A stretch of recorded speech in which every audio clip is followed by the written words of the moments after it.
Hello and welcome to SW's Property Matters podcast. Today we've got another special for you, as this week from the 10th to the 16th of May is National Mental Health Awareness Week. I'm joined from three faces from around our offices, and we're going to be discussing a bit about our experiences and thoughts on improving mental health. Rachel, if you'd like to introduce yourself first and tell us a bit about why you wanted to get involved in a podcast on this topic. So hi, my name is Rachel Carter. I'm in the Manchester office, Samson Weatherall, and I work in the public sector team, and I'm a surveyor. And I wanted to get involved in this podcast because I think it's really important to talk about mental health in this kind of setting, particularly. I think we are definitely getting to a place where people do talk about mental health more, but it's still not really talked about in the corporate world as much as it is in others. And from a personal point of view, as someone who has struggled with anxiety, I know that I am happier at work, more efficient in my job, and I'm just an all-round better colleague and employee when I know there are people around me at work and within my profession in general who are just open about this topic and just constantly removing the stigma around it. That's great. And then Matt, if you want to introduce yourself. Hi there, Matt Clark, shareholder. I sit in our Teesside office. I run our Teesside office, but I'm part of the North East valuation team. I've been at Sanderson Weatherall now for about 20 years, working my way up. I think I've been keen to be on the podcast because I think probably the last 12, 14 months while we've been going through this worldwide pandemic has sort of brought into sharp focus issues and concerns that people have had over issues about mental health. And I've realised as an employer, as a team leader, that we all deal with things very differently. And I think it has, certainly in the last year or so, been very keen to try and get people to articulate what they're going through, what the worries are, and try my best on a personal level and within the firm to try and see what we can do to help people get through these difficult times. And, you know, as Rachel said, to try and make it a bit more of a norm that people are comfortable to discuss these things. That's brilliant. Thanks, Matt. And then last but not least, we've got Rob. Hi, I'm Rob Cohen. I'm also a shareholding partner in the company. I'm in Leeds office and head up the rating team in Leeds.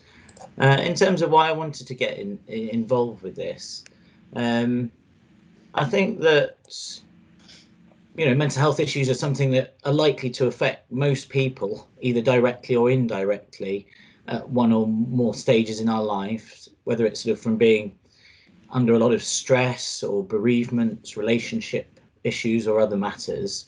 And therefore it is obviously incredibly important. And I think it's important to address the issues and remove any stigma sort of attached to them, any embarrassment or shame that some people might feel. Certainly in a male context, a lot of men, when they talk about issues, say that, well, it's not manly. You need to sort of man up and bury things in the sand. And I don't think that's at all healthy or conducive to moving through things. I've had a few periods over the last couple of years where I've struggled myself due to various different factors. And I think what's amazing is just how much support you have from friends and family if you ask for it and if you talk about it. That's great. Thanks, Rob. So this year's theme for the week is nature. I saw a stat that more than 50% of us state that being a bit closer to nature actually helps better our mental health. And I was listening to a podcast just this morning from the Mental Health Foundation to do a bit of research for this. And it's quite a wide-ranging definition of nature, sort of from green spaces that are the more traditional sort of parks and woodlands to blue spaces, rivers and the sea. But for many of us, it could just be our private gardens, indoor plant boxes, or it's even, I think, been proved that watching nature documentaries can improve mental health. So with that said, do you have experiences where nature and being outdoors has helped you personally achieve better mental health? And Matt, we'll go to you first on that one, if that's all right. I think I count myself reasonably fortunate that I don't work in any of the big cities. I have done, but I work in a smaller office, and I'm very fortunate. I can look out the window now and I can see the River Tees, I can see the Cleveland Hills, I can see Rosebery Topping, the Teesside's answer to the Matterhorn, and I'm really lucky. And irrespective of the weather, you know, I have a fantastic view, and it does feel calming. It makes you feel less confined, and certainly living just down the road, I have the ability to get out and about and sort of escape the sort of built urban environment quite easily. And certainly over the last 12, 14 months, it's been quite a key thing in my life with my family and my kids. I haven't always enjoyed it, but get outside and get some fresh air. My eldest will always be like, do we have to do that? Why are we doing it again? But I think on the whole, it's been great. It's been great to do it. And as you say, I think even just having a small space, whether that's a garden or a park near you, I think we've all, with the restrictions that have been imposed in people's movements over the last year or so, that has been really key. And I think it's a sense of fresh air as much as anything else. And you know, I don't disagree with that stat you said, and I think it's probably a bigger percentage really. I think we all feel better for getting outside and getting a bit of fresh air. Brilliant. Rob, I follow you on Strava, and I know that at the start of lockdown you were doing some drawing, some Strava art, so you obviously appreciate getting out and about. How do you feel your connection with nature affects your mental health? I think it is very important. I live on my own, and at lockdown 1 I was living not far from Leeds city centre. I have moved since to somewhere in the countryside really, so I have got it. I can hear the birds chirping as soon as I open my window, and I find it really, really positive having that where I am now. But in terms of lockdown 1 and getting out, so living on my own, just being stuck in between sort of 4 walls, it was really important. When it was good weather, I went and sat out and had a cup of tea and read a book or whatever outside, and that was really sort of calming and a nice sort of taking you out of that same situation that you're stuck in and taking you into a different environment. And the other part that you touched on is, yes, I was running every other day, really going trail running and through woods, which was, yeah, fantastically positive, really enjoyable. And I think in my experience of assisting mental health, it is variation, changing things up. So if you're stuck in an urban environment, it makes sense to get out and about and mix it up and see some countryside. I don't know if the same applies if you live in the countryside. If you're desperate to see an urban environment, maybe not. Right, Rachel, what can you add to that?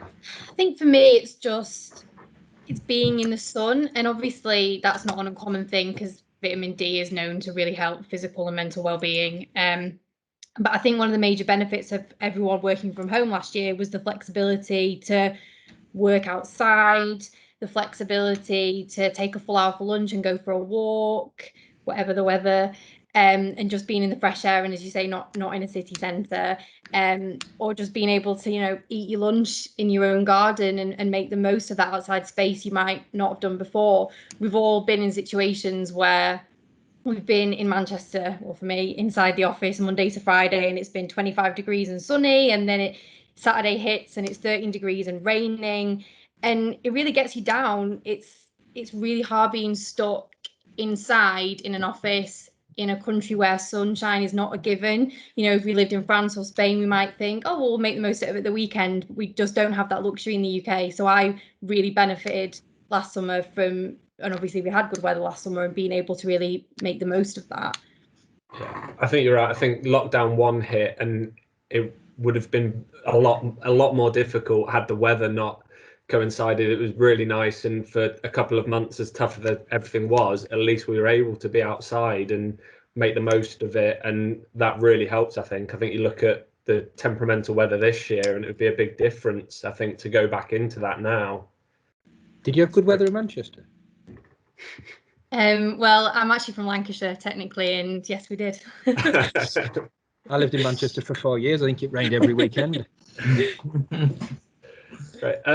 And then alongside nature, there are sort of other things that you think are important in improving mental health. We've maybe touched on a couple of them there, but Rob, what else would you highlight as really important?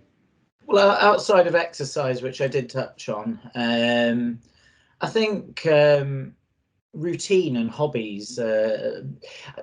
I don't really want to use the word distractions, but in a way, distractions. If your mind is absorbed and concentrating on negative things, having things to keep you occupied, such as a healthy hobby, whether that be playing an instrument, learning an instrument, doing a jigsaw puzzle, reading, gardening, DIY, whatever it may be. I think that's very, very positive in terms of improving mental health. Something that takes you away maybe from the now and the negative that you could be dwelling on, and sort of is a bit more enjoyable and detaches you from it.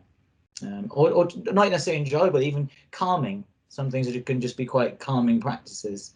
I'm a bit embarrassed to say so, but I got into building very fancy Lego during lockdown 1, aimed at 16 plus. I will just clarify that it's not for 6-year-olds. And I found it really therapeutic. I found it really fun, really, really good. And what have you built, Rob? Star Wars things, an X-Wing and a TIE fighter. So a couple of thousand pieces each. So they take good sort of 8 hours or so each. So yeah, it was basically, I don't know if not the monotony, but I put music on, playing music and dealing with that it was really good. I found it personally, but I think that could be applied to a number of different sort of hobbies or pastimes. And I did mention their music as well. I think music can be really positive. It can be a really nice bit of escapism, can be quite relaxing, depending on what you're listening to, obviously, but maybe thrash metal not so. Matt, you touched upon family and sort of how that helped. You obviously probably had to also do a bit of homeschooling, but is there anything else that you sort of found helped positively on that side? I mean, I've always been a stickler for routine, and barring the first few weeks of lockdown 1, I've been in the office every day, and for me it's about routine. So it's about getting up, getting the kids up, getting them all set, but me heading off and going to the office. I do get that flexible, agile working has been great for a lot of people. It's allowed a lot of people to improve their working environments and working day. But for me, I like to separate the two, work and home. So I've really engaged with that, keeping that routine as best I can throughout. And clearly having young children, my boys are 6 and 9, doesn't give me a lot of time for myself. And certainly when they were off school, working from home wasn't really a viable option for me. So I've sort of embraced being in the office and coming in and keeping that working day fairly set. Obviously, we've had the ability and the flexibility to move things, and quite often in the early parts of lockdown 1, I would go home every lunchtime, make sure my wife hadn't strangled the kids, and make sure everything was up, but just to see them and come back to the office in the afternoon. So I think there's a large part of routine has always been a massive thing for me, and helped me sort of keep things in perspective. And certainly with having a young family, that I'm either thinking about work or thinking about them. So I guess a key aspect then in mental health has been having some time for myself. Rob said he took up Lego. I don't have a choice really. My boys have got lots of Lego, so we do lots of Lego anyway. But time for myself has been spent on the bike. If I get any time, I like to go out on the bike, do a few miles, and certainly that's given me, whether it's hard work or not on the bike, it's just headspace. And certainly I've enjoyed being able to do that and do that fairly regularly. And I've continued that now we're sort of out of lockdowns and stuff like that. So I keep doing that. And I think alongside that is key things. It's like, it's been very easy with the changes to routines and patterns, to sort of forget about things like how much sleep you're getting, what you're eating, when you're eating.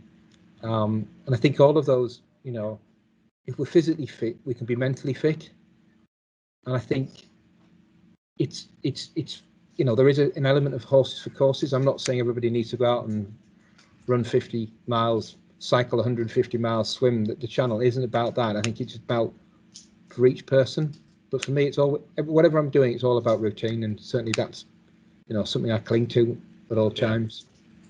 That's great. Rachel, they've covered quite a lot there, but did you have anything to add that sort of, as well as nature, you really feel helps? Yeah, I did. I think because you discussed, and originally when we were talking about it, you said self-care, and for me, that's kind of like the broader sense of the word, but obviously what Rob and Matt have said is their form of self-care. But I think the obvious one that I always want to talk about when we're trying to raise awareness like we are now is therapy, and it's not suffering in silence, you know, going to your GP, and just talking about it obviously talking about it with your friends and family is really important, but not everyone feels they can do that. So if you can go to your GP or you can talk to a therapist, I think it's so important. And I appreciate the NHS waiting list for any kind of therapy, you know, cognitive behavioural therapy, hypnotherapy, talking therapy, all these things, the waiting lists are really long for. And I know it's a real privilege if you can pay for private therapy, but if you can, you know, do it. I think even if you're not aware that you suffer from any kind of mental health condition, I think anyone would benefit from going to therapy and just having a check-in, and you might learn something about your brain and the way it works that you never knew. You know, it's just constantly running when you're asleep, when you're working, when you're doing things that feel mundane, your brain is running all the time. And I think just stopping, having a check-in, talking, it's the best form of self-care. Gosh, a few years ago, I was feeling very, very stressed, very wound tight and very stressed. And I went and did some CBT, cognitive behavioural therapy, which is, I think there's various different types of counselling, and you can talk about your childhood and try to get the roots to the causes, which is quite a long process. Or you can, I think CBT, it concentrated on certain sort of breathing exercises, certain thinking exercises that just took you outside of the space that you're in when you're feeling highly anxious or stressed, and calmed you down a bit. And I found it really positive. Yeah, it is something that if people are struggling with, it's worth going and doing, or even talking to HR about whether there's any support there. Is something I think we'll move on to now. But I think there are various health plans in place, and with our employment and other people's employment, that potentially allow you to go and have a session or two of those that can assist. That's brilliant, thank you. So just moving on a bit, believe it or not, despite the greys that I've seemed to be developing at quite a rapid rate recently, 10 years ago I was actually gearing up to head to university, and thinking back now, mental health was either not spoken about or was a very taboo subject. I think that 10 years on, it's great, as we've said, that more and more people, especially in the corporate world, are willing to have these kind of discussions, help raise profile of support that's available, but also be a bit more understanding of sort of the silent struggles that many of us have. And you might sit next to someone that you just don't know, and it's all about being understanding. So with that said, how do you sort of feel attitudes have changed towards mental health in the last decade, the last 15 years? Rachel, we'll come to you first, if that's all right. Yeah, I think definite inroads have been made, as you said, and people are talking about it more, and people are starting to feel more comfortable about being open about it. But I still think we do have quite a long way to go, because I think there are a lot of aspects of mental health disorders that just aren't known about. And as someone who considers myself very well versed in matters of mental health, there are still things that I'm learning all the time about symptoms, about things people experience linked to mental health conditions, which is why it's really important that people talk about it, because if you're not exposed to it, or it's something that you don't experience yourself, it's probably something you just don't know about. For example, people thinking that like anxiety is just feeling nervous, or that obsessive compulsive disorder is wanting to be clean, you know, things like that. They're the obvious ones, but there are so many other aspects to these conditions, and I think it's really important that people are like more informed. So I think in the last 10 years, the attitude towards people accepting that people struggle, a lot of people struggle with mental health, we've seen a lot of movement forward with that. But I think the perceptions of what people who are struggling with mental health are going through, in my experience, we've still got quite a long way to go with that. Yeah, I'll come to you next, Rob, Matt. But I think I was speaking to Hayley, who I work with, and she's actually a mental health first aider. She did the course recently, and one thing she sort of said when I was prepping for this, which sort of struck home really, is we all have mental health, and it's really important to know that. It's just some people deal with it a lot better than others, and some people have issues. But at the end of the day, we all have mental health, and that's really important to note, I think. And it sort of stuck with me a bit that you don't necessarily think about it like that. You always look at the negative aspect, but actually there's a whole spectrum there, and we're all on there at some place. I've sort of jumped in, but Matt, I guess you say you've been a sort of 20 years, 10 years ago. Do you feel mental health was a topic you were aware of, or was it spoken about as much as it is now? No, I don't think it was, and I think you made a good point there. I think it's like we've all got physical health. It may be good, bad, or indifferent, and it's the same with mental health. And I think that I'm acutely aware, as a shareholder in this business and as a team leader, that I need to improve my education about what various parts there are to mental health and issues and concerns that people have, and I'm always very much quite an upfront type of person who says to the team, look, my physical and metaphorical door is always open. Come and speak to me about whatever. I'm not saying I'll have an answer or a solution instantly for you, but it's about taking some of the burden of those concerns and worries that people might have, and trying to work with them to understand what's causing them a problem. Can I help? If I can't help, how can we help? Or how can we at least put it out there so people know that is a real concern and worry for somebody? And I think the big change probably in the last 10 years is, I think certainly within Sanderson's and other firms, is certainly an understanding that people are different. People deal with stuff very differently. Somebody, on the face of it, might be brilliant at their job, might seem to be a great person in the office, but you just don't know what, that might be a real struggle for them to get through the day. And when they get home, they're a completely different person as a result. Yeah. And it's, as I say, it's not always about providing a necessary solution, but I think it's an understanding and awareness more than there ever has been. Yeah, that's great. Rob?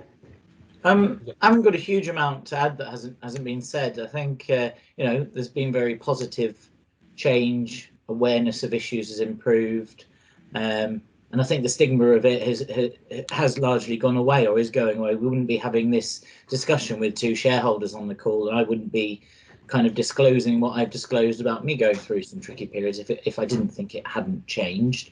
I think there is more to do in terms of understanding issues. I think it's tricky though, because I think that unlike something that is physically manifest in your physical health, even potentially specialists struggle to get to the root cause of every single issue. So the information probably isn't as black and white and out there, and what might affect one person might not be affecting another, and a treatment method or a way of dealing with an issue might work for one person and be absolutely useless for somebody else, I think. I think you're right. Rob, as well, I'll come to you first because I know you sort of touched on this before, but do you feel that employers have a role to play in helping employees manage their mental health? And if they do, what do you think they could be doing or can be offering?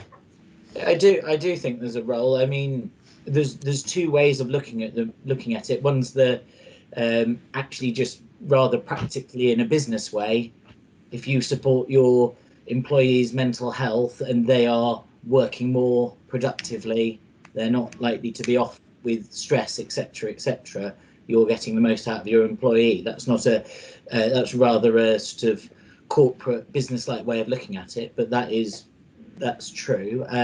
But it is important on a sort of a more human, personal level to promote a good work-life balance where possible amongst staff, and really to offer support. I think it's important for support to be there if it's asked for, and for the ability for human resources and team leaders to be able to work with anyone who might have issues, to find a practical way of them dealing with them and moving forward, really. Yeah. Rachel, what do you think are some ways that employers could be helping? I think Rob just said it really. I mean, it's just about employers, line managers, supervisors, about creating a safe space for, their employees to talk to them about mental health, because in my experience, people don't often actually talk to their superior about mental health until it gets to a point where you can't handle it on a day-to-day basis, and therefore you're forced to talk to someone because your work is suffering, or maybe you don't want to be in the office much. If your employer knows that you're struggling before you get to a point where you can't handle it on a day-to-day basis, positive changes usually happen before it's too late.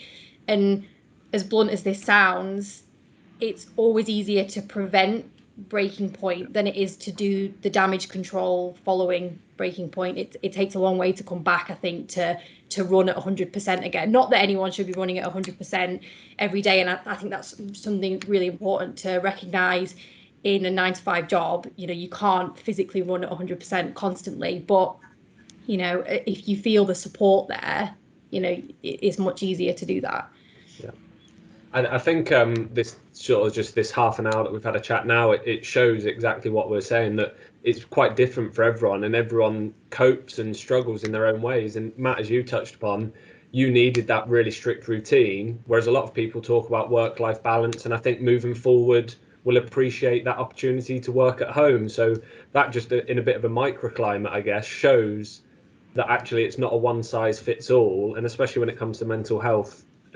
With the amount that's out there, you really need to make sure as an employer that you're flexible to deal with individuals as individuals, rather than just treating it as a blanket approach, which a bit of self-promotion, I guess, but I do genuinely think SW look at you as an individual, whereas you hear of other places where there's rules put in place for 100 or 200 staff without taking into account actually the individual and their needs, possibly, which is really good. Right, we did have a question on stress, but I sort of think we've covered that off in a lot. So I'll move on to maybe the questions that are quite stressful, the quick fire questions. I know that before I said it maybe puts people on the spot a little bit, but I'll move on to those unless anyone had anything to add. I think, yeah, Dan, I think one of the things that we did quite early on and was very useful, sort of, because we were all sort of almost forced into across the board working from home. We've always had the ability to work from home, and we've been slowly embracing agile working. I think whilst people may have wanted to do it, it was a big move for a lot of people, and clearly one of the big issues for a lot of people was it took them away from that sort of social interaction with people in the office. And one of the things that I think we did really well as a firm was we tried to give not a blueprint, but we tried to give some pointers about how to work from home, both in an efficient way in terms of work, but also how to get the best out of being at home and not being in the office. Yeah. And try and give some context to what you should be doing. One of the things I always say to people in my team is, look, I'm not going to pat you on the back for not taking your holiday and for not getting time out of the office and not taking time for lunch and all of this. And I'll say that to everyone. I've been saying it for a long time, is look, we spend a long time at work, and we should enjoy it as best we can, enjoy it with who we're doing with, and feel comfortable about what we're doing and who we're doing it with. But also, we've got to embrace that time when we're not at work, we're not doing the job, and take time away from, work, whether that's lunch. I've certainly embraced within the team that we're all different, and some people in the team like to start late, finish late. Some like to take time at lunch, some don't. And I think as a firm, we certainly the last 12, 14 months has shown that we can work really well, perform really well as a firm, do the functions that people expect of us, but it can be done in various different ways that suit the sort of myriad of people, personalities that work within our firm. Yeah, I think that's great. And I think certainly there'll be a lot of working practices that are adopted for many firms going forward that, as you say, we were maybe gearing towards that anyway, but many have been forced to go into it overnight. And it's great that a lot are taking that forward because I think that will help employees moving forward with such things as positive mental health, among other things of your work-life balance, which is really good.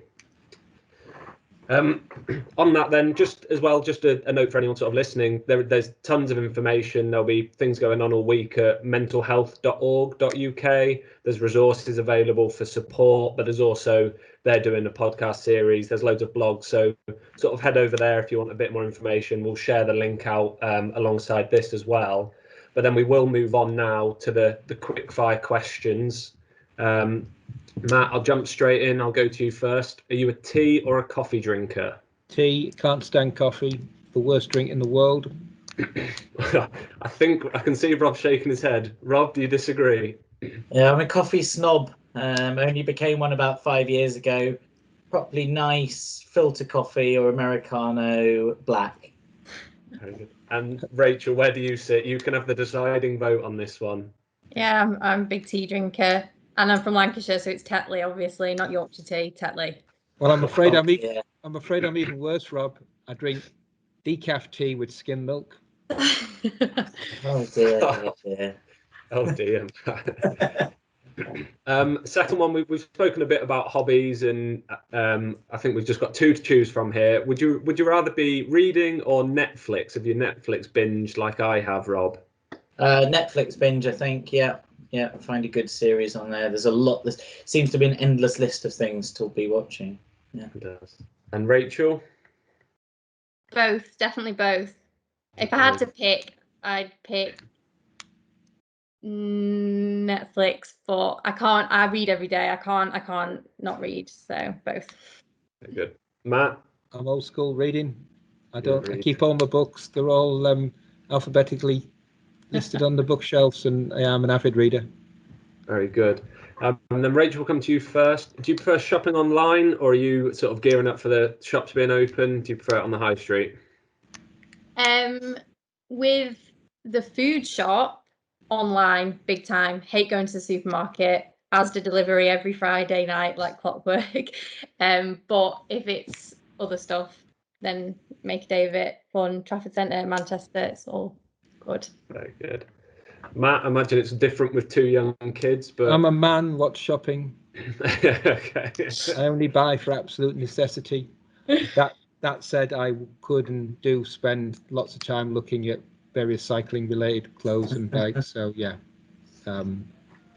Rob, what about yourself? Online for me, I have about a maximum threshold of about an hour if I'm actually going around proper shops. So then I start getting a bit frustrated and stressed with other shoppers. Very good. Matt, I think I know the answer to this one, but moving forward in general, working from home, or would you rather be in the office? I'll continue to work in the office, please, Dan. There you go. Rob, are you looking forward to getting back, or just? I am, yeah. I think it's a tricky one. I'd say sort of 50-50. I think there's pros and cons, but probably working in the office. And Rachel, we were talking about before we started recording that you actually joined in September and haven't met many people in the office, but are you looking forward to sort of getting in and meeting everyone? I think if I had to pick between the two, then I lean towards working from home, because I used to spend about 12 hours a week on a train when I worked Monday to Friday in the office. My commute is about 55 minutes on the train, and then obviously it's getting to the station and stuff. So I find that my quality of life is somewhat better, that I have extra time, but I wouldn't want to work from home full time, because I do think it's important to have relationships with colleagues and have that interaction. So I am looking forward to a bit more structure and going in, but I can't imagine going back in every day again. I think I would find that quite difficult after the last year. Dan, it is probably worth noting that part of the reason I come to the office is that my commute's 5 minutes in the car, and that I've from the sins done the commute, and I did work in our Leeds office and did 40,000 miles a year for a few years. So you wouldn't go back to that. I guess if the shoe was on the other foot and I did have a big commute, then I think I would embrace a combination of the two. Yeah, very good. And then the final one that stumps quite a few people. Rob, I'm going to come to you first.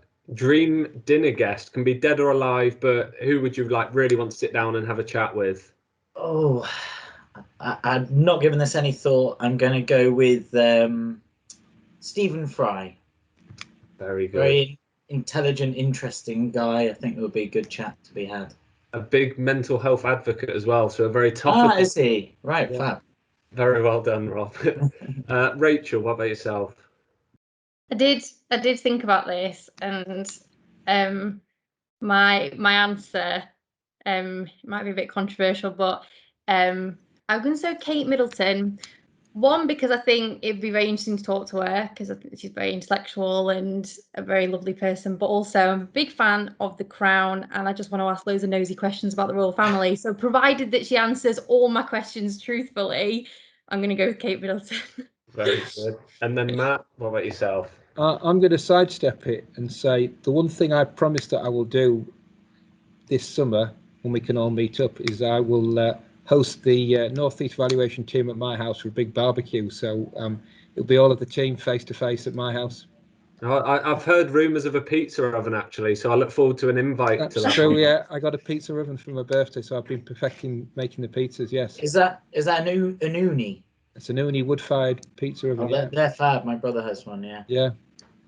Very good. Well, thank you all very much. It was, I think, really quite interesting for me and hopefully for anyone listening. So really appreciate your time. And as I said, if anyone is listening and sort of wants a bit of support, have a look on the mentalhealth.org.uk website or get in touch with any of us. I think we'd all say the same. Phone lines and emails will be open if anyone did want to chat more.